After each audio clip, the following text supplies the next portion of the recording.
आज हम शुरू करने जा रहे हैं कक्षा 8 की प्रश्नावली 1। तो उसमें हमारा पहला अध्याय है परिमेय संख्याएं।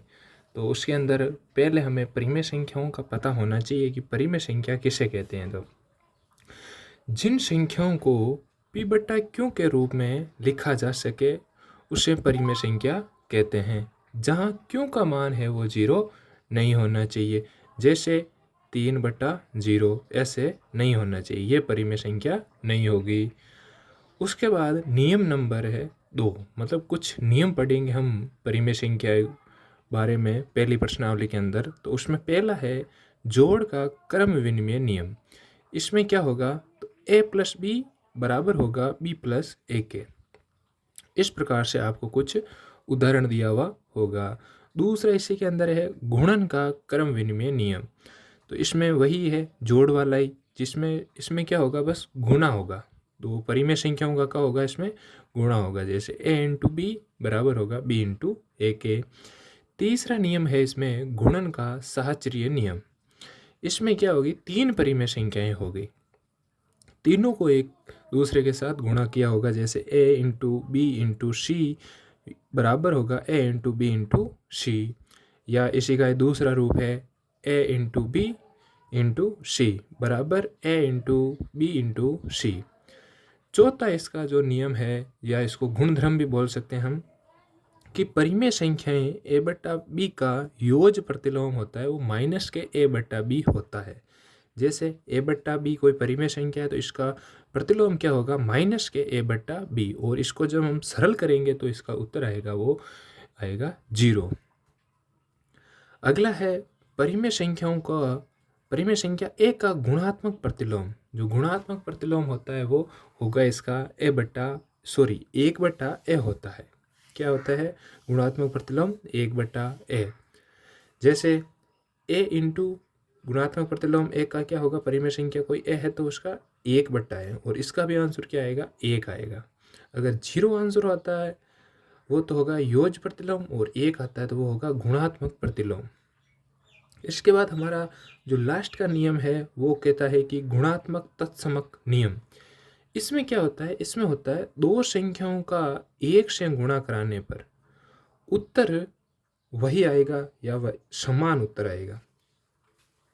जैसे a को 1 से गुणा करवाओ या a को a से गुणा कराओ तो उत्तर क्या आता है, a ही आएगा। ये है कुछ नियम, या जिसको हम गुणधर्म बोल सकते हैं, जो प्रश्नावली हमारे 1.1 में काम आएगा। तो आगे शुरू करते हैं हम प्रश्नावली 1.1 इसी के आगे। यह है हमारी प्रश्नावली 1.1, जिसमें पहला प्रश्न है, 3 दे रखे हैं हमको उदाहरण, उसमें से बताना इसमें कौन से गुणधर्म का उपयोग हुआ है। तो पहला है वही जो अभी हमने लास्ट का गुणधर्म पढ़ा था। जैसे कोई संख्या दी हुई है, ये कोई परिमेय संख्या है, इसको 1 से गुणा करवाया, ये वापस 1 है, इसको कोई परिमेय संख्या a से गुणा करवाया तो उत्तर क्या आ रहा है, a। तो इसमें क्या होगा, गुणात्मक तत्समक नियम, ये इसमें नियम लग रहा है। हमें गुणधर्म ही बताना है, कौन सा गुणधर्म को ये नियम बोल सकते हैं, तो गुणात्मक तत्समक गुणधर्म से। दूसरा क्या है, जैसे -13/17 है, तो -13/17 इसको हम a मान लेते हैं और इसको हम b मान लेते हैं। तो ये क्या हो गया, b × a, a × b का क्या हो गया, b × a। तो इसका क्या होगा, तो इसका हो जाएगा गुणन क्रम विनिमय नियम, जैसा कि हमने पढ़ा था, गुणन क्रम विनिमय नियम। अगला तीसरा है, जैसे ये कोई संख्या a बटा b है माइनस की, तो इसका योज प्रतिलोम क्या होगा, a बटा b होगा। ये माइनस का है वो नीचे आ जाएगा, ये तो प्लस का ही रहेगा, और बराबर उत्तर आ रहा है 1। तो इसका क्या होगा, इसका होगा गुणात्मक प्रतिलोम, गुणधर्म या नियम, कुछ भी बोल सकते हैं हम, दोनों ही सही है। इसी के आधारित हमारा दूसरा प्रश्न है कि किस गुणधर्म की सहायता से अभिकलन कर सकते हैं हम। तो इसमें लिखा है 1/3 इंटू 6 इंटू 4/3 को 1/3 इंटू 6 इंटू 4/3।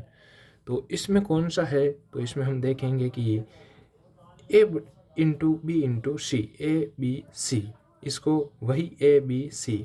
तो इसी प्रकार का हमने नियम पढ़ा था। कौन सा पढ़ा था गुणधर्म? गुणन का साहचर्य नियम। कौन सा? गुणन का साहचर्य नियम। और इसी के साथ हमारी जो प्रश्नावली है 1.1 वो पूरी हो चुकी है। 2023-24 के सिलेबस के अनुसार 2 ही प्रश्न है जो कि पुरानी किताबें हैं, उन्हीं के अंदर ये प्रश्नावली 1.1 के 5 नंबर और 7 नंबर क्वेश्चन है, जो इस बार सिर्फ 2 ही क्वेश्चन रखे हैं 1.1 प्रश्नावली के अंदर।